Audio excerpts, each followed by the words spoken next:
We're following breaking news out of Texas and the murder trial of a Texas teen. 19-year-old Karmelo Anthony has been found guilty of murder in the death of 17-year-old Austin Metcalf. Metcalf was fatally stabbed at a high school track meet, as you may recall, last year. NBC's Ryan Chandler is outside the courthouse in McKinney, Texas. We're also joined by NBC News legal analyst Misty Maris. Ryan, I'll go to you. The jury deliberated for less than 3 hours. Walk us through this verdict. What was the reaction inside and outside the courtroom? Well, I'll tell you, as soon as news of the guilty verdict reached the crowd that has been growing here since Thursday, tensions boiled over. We heard visceral tears and angry confrontations break out in this crowd. The police presence seeming to triple here as they try to keep the peace. Since Thursday, there have been supporters of both the Metcalf and the Anthony families here.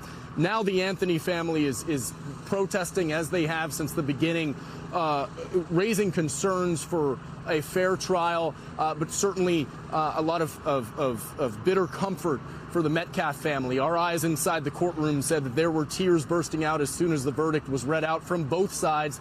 No reaction visible from Karmelo Anthony as he embraced his lawyer. We are now still awaiting some major news from inside the courtroom as well. They will now move on to the sentencing phase. Anthony found guilty of first-degree murder, but not capital murder. So he is not eligible for life without parole. His maximum sentence, 99 years, potentially. Misty, let me turn to you. 4 days of testimony, less than 3 hours of deliberations. Are you at all surprised at how quickly this all happened? I was, Kate, because this is a complicated case. Even though you had, 4 days of testimony, you had a lot of witnesses, you had a video, but the video wasn't necessarily dispositive, could not see it. So the jury had a lot to go through.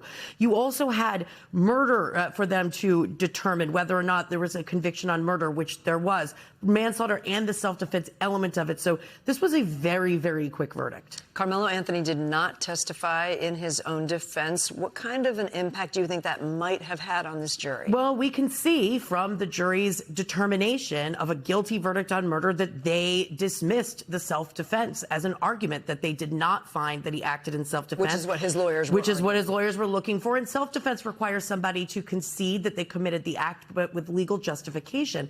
And that standard is that the individual, in this case Karmelo Anthony, perceived a risk that was deadly and that perception was reasonable. So that's the legal standard.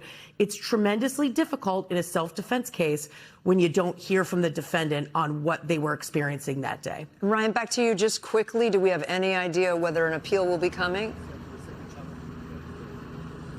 It's a good question, Kate. I think that will depend on how the jury chooses to punish him.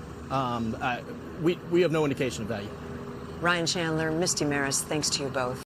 We thank you for watching, and remember, stay updated on breaking news and top stories on the NBC News app or watch live on our YouTube channel.